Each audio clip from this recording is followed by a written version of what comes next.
Paranormal Activity Next of Kin ain't great. While speculation has been the name of the game since the original announcement back in 2019, plot details have been kept pretty well under wraps apart from the February 2021 confirmation that this would be a reboot rather than a traditional sequel. At the time, I thought that was probably for the best given how convoluted and self-contradictory the mythology had become. But what I wouldn't have guessed back then was that they would choose to abandon everything about the original series except the name. Next of Kin is not just a reboot, it's a completely unrelated movie. In every way, it's just sort of cozied up to the Paranormal Activity brand recognition because some producer said so. Kind of like how Halloween 3 had nothing to do with Halloweens 1 and 2, except this time we're 7 movies into a series. Realistically, as much as I may have wanted to return to form after the greasy turd that was the Ghost Dimension, after 6 years this might have even played if it was actually any good as a standalone film without the Paranormal Activity title, or at least I want to pretend that I'm open-minded enough as a fan that I would have accepted it. Unfortunately, it just isn't. You should expect spoilers. Next of Kin is a faux documentary-style found-footage movie originally documenting a young woman named Margot as she meets her biological family, who are Amish. Shortly after arriving at the farm community, documentarian Chris and Margot quickly get distracted by a mystery involving sleepwalking children, a locked church in the middle of a tree farm, and 2-headed goats. Meanwhile, sound guy Dale gets distracted by the charming simplicity of Amish living. Oh yeah, also turns out they ain't Amish, though functionally it doesn't seem to matter. If it looks like an Amish village, walks like an Amish village, is conservative fundamentalists like an Amish village, etc., it doesn't much matter that they're imprisoning a demon in a system of catacombs instead of canning delicious jams and jellies. They're Amish enough. So, ignoring the minutiae, Margot was adopted after her mother took her from the community and dropped her at the doors of a nearby hospital before disappearing. Her grandfather Jacob says that Margot's mom is dead, while a creepy little girl says she's still here. Turns out the village keeps a secret internet connection in a bedroom closet through which they specifically found, contacted, and lured Margot to the farm because they're an Amish cult dedicated to keeping the demon Asmodeus locked in cave tunnels below the sliding altar of their church. Apparently they do this by forcing it to possess a woman from a particular family and then chaining them up as they mutate into a stock horror-pale, spindly-legged demon creature. I guess the decades of acting as a jail cell for the king of the earthly spirits has taken its toll on Mama Margot's health, so they need to tee up the next of kin. Or else Asmodeus will be able to escape and possess whoever he wants to rain chaos upon the earth. And oh noes, Dale and Chris interrupt the ceremony, so he does.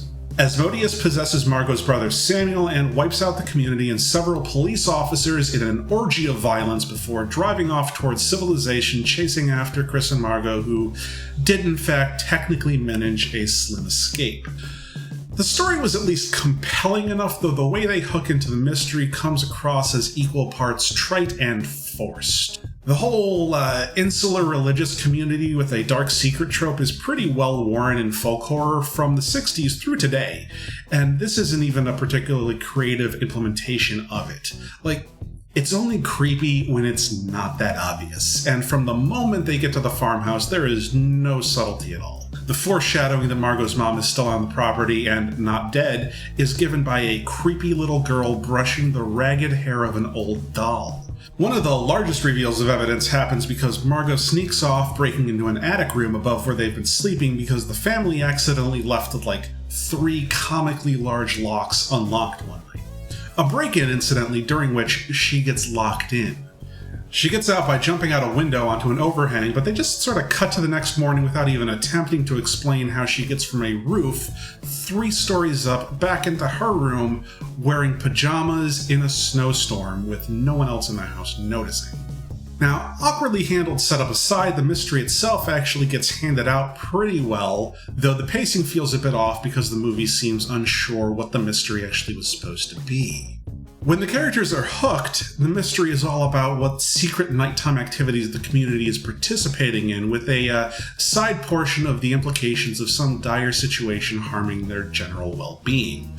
They also run a tangentially related mystery in which Margot makes several discoveries about why her mom took her from the village, But what they never questioned for 80% of the movie's runtime was the assertion that the community was actually Amish. But suddenly, right before the climactic escape finale, they send Chris and Dale to town on a side quest for a new car battery, just so they can meet a friendly postman who tells them they ain't Amish. Not really anything beyond that, just that they're not Amish. They so ham-handedly conclude all of these mysteries in a barrage of twist reveals that they actually hurt their own pacing. Like, we saw the shit in the church and the catacombs. We already know they're not regular Amish. What probably would have been more interesting was a reveal more focused on what they actually are, which we never get. But narrative quibbles aside, the stylistic aspects are almost the greater failure to me. I've been pretty interested in the found footage style for a long time now because I feel like when it works, it's a really wonderful, almost meta-realistic experience, and for a little while there, Paranormal Activity represented the best of found footage. This movie, however, seems to have very little interest in respecting the form, and instead comes across like some sort of shaky cam voiceover chic. Nominally, someone is using a camera to film most of what goes on and provides narration so that there's a character there, but they'll cut to multiple cameras that couldn't be there or alternate takes whenever the editor felt like it was needed. We'll cut to a fisheye lens because they think it'd be a cool effect in the middle of a scene. We get point-of-view shots from characters very clearly not holding cameras just a second ago, or handheld shots that cut to wides revealing that nobody could be standing where the camera just was. The footage sources are an absolute mess, and frankly, we get a lot of cuts. And most egregiously, they scored a non-trivial amount of the movie with musical themes and creepy background music. Now, call me a snobby purist or overly critical and nitpicky if you want for this, but found footage is supposed to be made from footage that was found, and roughly assembled into a vague narrative. It's not called professionally scored and edited footage. That's just regular movies. So, Next of Kin is a movie that doesn't respect its predecessors or its heritage as a found footage series and seemingly has concerns about its viewers' ability to follow a simple mystery without musical cues and quick cuts from multiple angles. I also question how much of a series they thought they were going to be able to get out of this when they basically ended the world 20 minutes after the finale by unleashing a demon that can kill off an entire village with a glare and not even break a sweat. That's fine and kind of par for the course of modern found footage, but a very strange thing to do when your pre-release press was all about setting a new course for the franchise. Next of Kin very clearly contributes nothing and has no ramifications on the original mythology because it really didn't want to. And I don't know what kind of mythology it's going to be able to start on its own because it's just not that good of a movie. And thus ends my free trial of Paramount Plus. Cheers, folks.